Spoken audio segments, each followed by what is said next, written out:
Good afternoon. Sean here, Mountains Garage.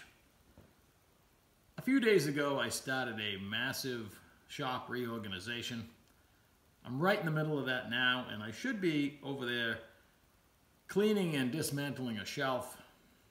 I got about 12 feet of shelving, 6 shelves apiece, all full of stuff. I emptied out a storage container, and that's all spread throughout the garage. And I have a lot of transmission parts that I bought coming in, UPS and FedEx and whatnot. So the shop is completely devastated. I don't feel like cleaning anymore.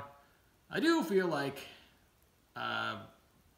doing more viewer requested videos. In this case, I'm breaking down certain subjects or certain items in the Turbo 400 so it's more clear, and if you go to the playlist you can just click on that information and get that.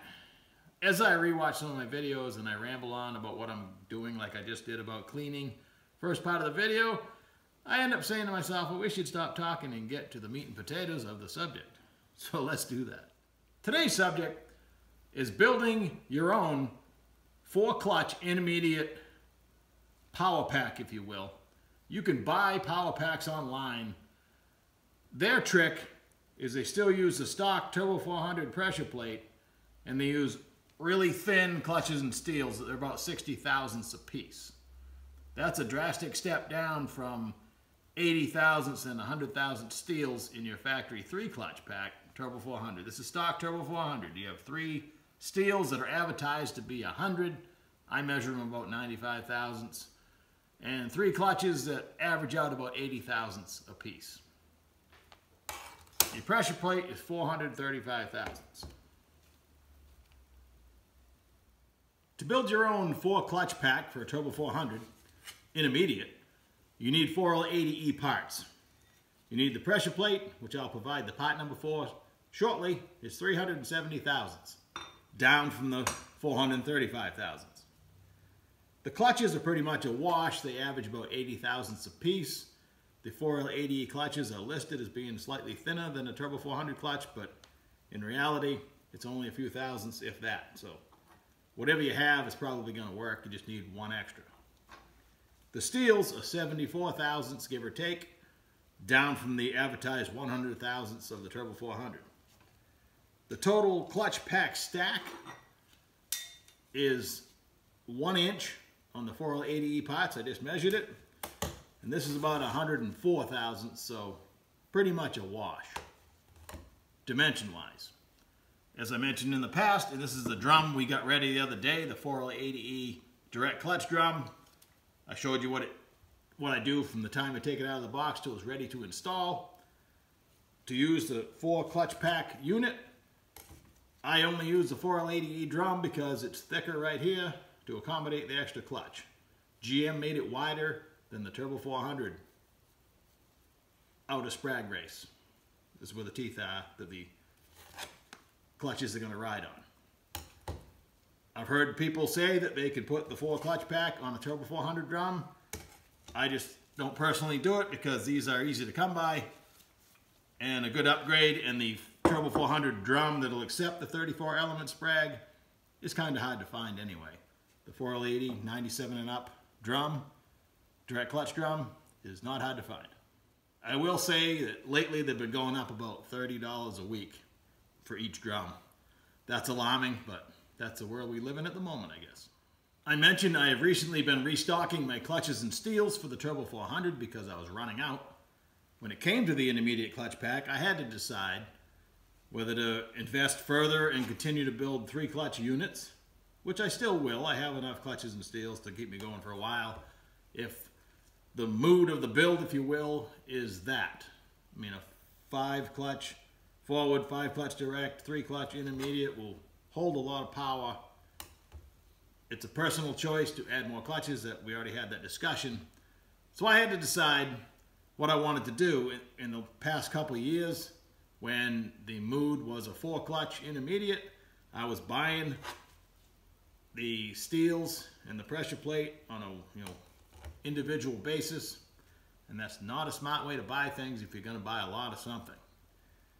So I decided to go ahead and invest in the future, and I bought 100 each. I bought 100 more clutches, and that's, like I say, a wash, but I had to buy the 4L80 specific steels, and a whole bunch of the pressure plate straight from GM. I'll see if you can get it. The part number, if you want to write it down, is 867-5519. And this isn't a joke. This isn't Jenny's phone number at 867-5309. It's 5519. So that'll be an easy way to remember it. So I'm going to put it up to the camera. Maybe you can see it. Maybe you can't. I'll take a better shot of it before the video's over. These are available all over the internet. I say AC Delco, genuine stuff. And they're pretty reasonable. You should be able to find one for less than 20 bucks. So you've decided that the 4-clutch intermediate clutch pack is for you. You've sourced yourself a 1997 and up 4L80E direct drum. You've hot rodded it. You put your bleed hole in it, 1/16. Your high rate return springs if you have a trans brake. This is a 6-clutch, 6-steel unit. I got my 34 element sprag on the back, my wider sprag brace, and a spiral lock. Nice unit, ready to take a lot of power. Let's just get rid of the Turbo 400 stuff. We've covered the clutches, steels, and pressure plate, all 4L80 specific. The clutches go either way. We talked about that. They're all about 80 thousandths. Now you need to apply it. I prefer the aluminum apply piston goes in the center support, mostly because it has a nice wide area to push on the first steel. Mentioning this steel, again, these are 74 thousandths a piece. This clutch stack compared to the Turbo 400 is about 5 thousandths smaller. It would not be a problem if you stack it up and you need to take some clearance away to put in one of the 100 thousandths Turbo 400 steels on the bottom next to the piston if you need to take some clearance up, but it's probably going to be perfect as is. These come, be it steel or aluminum, with one return spring in each position. Now, from fascinating recent reading, and it makes sense if you think about it, if you put all 12 in there, in your first thought you think it would actually slow everything down. In reality, the hydraulics being fast make for a quicker, firmer shift. This is what I've been reading, and I had been doing this anyway, and I kind of got away from it. I'm going to go back to it, at least in my own transmissions. I'm going to put 12 springs, return springs, on my intermediate apply piston. It requires nothing other than buying the 12 springs, so it's not so bad. It's a good upgrade. Now, you need a heavy-duty snap ring. The stock intermediate clutch snap ring in the case is weak. The case lugs are weak. The older cases have one extra lug, but you can either have the extra thick intermediate snap ring, which what I had used up until about a year ago, when the spiral lock became pretty popular. This is really easy to put in. I mean, neither one's real hard, but this is particularly easy to put in because you wind it down into the case.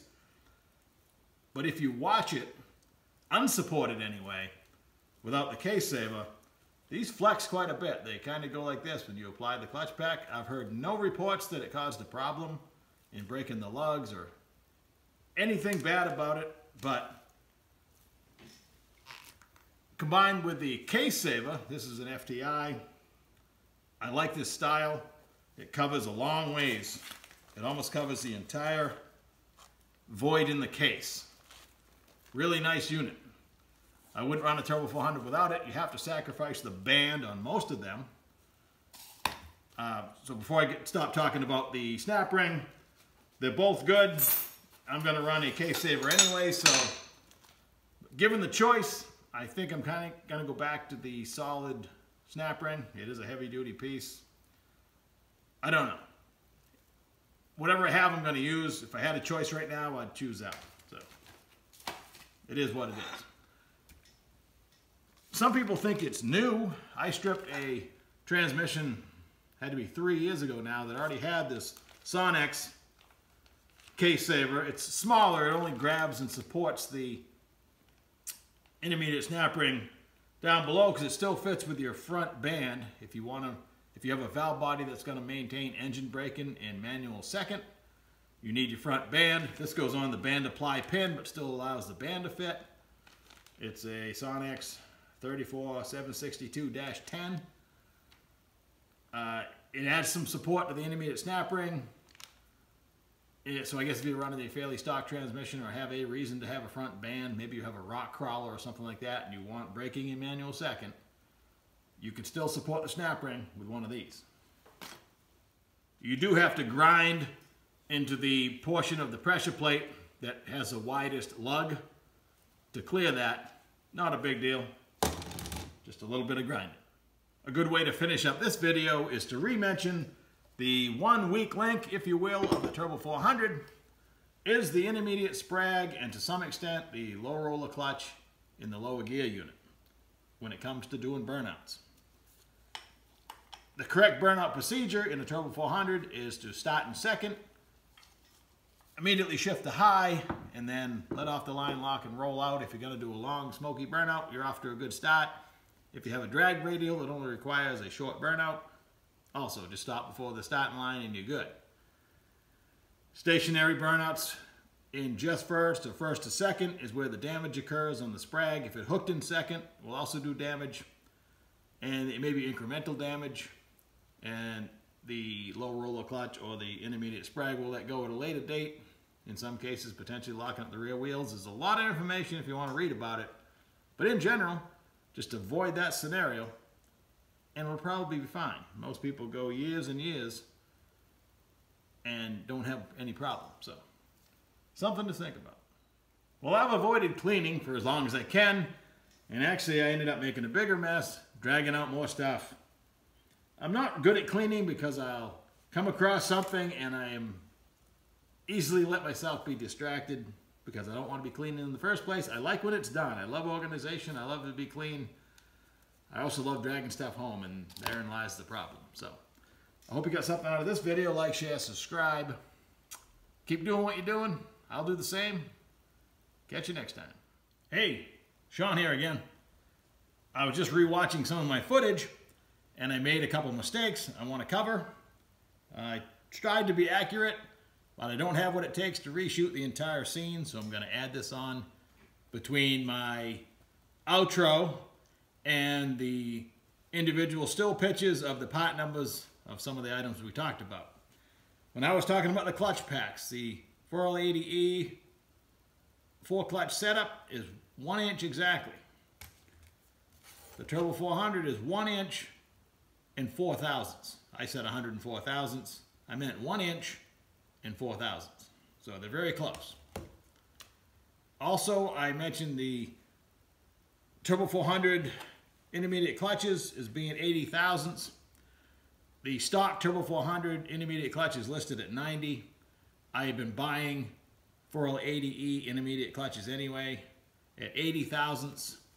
I find when you measure them, they're all between 80 and 83 or 4 thousandths. So I'm calling them the same. By the book, the Turbo 400 intermediate clutch is slightly thicker than the 4L80E intermediate clutch, but in reality, it's not a problem. All right, I think I fixed that. Pitches at the end, and I will catch you next time.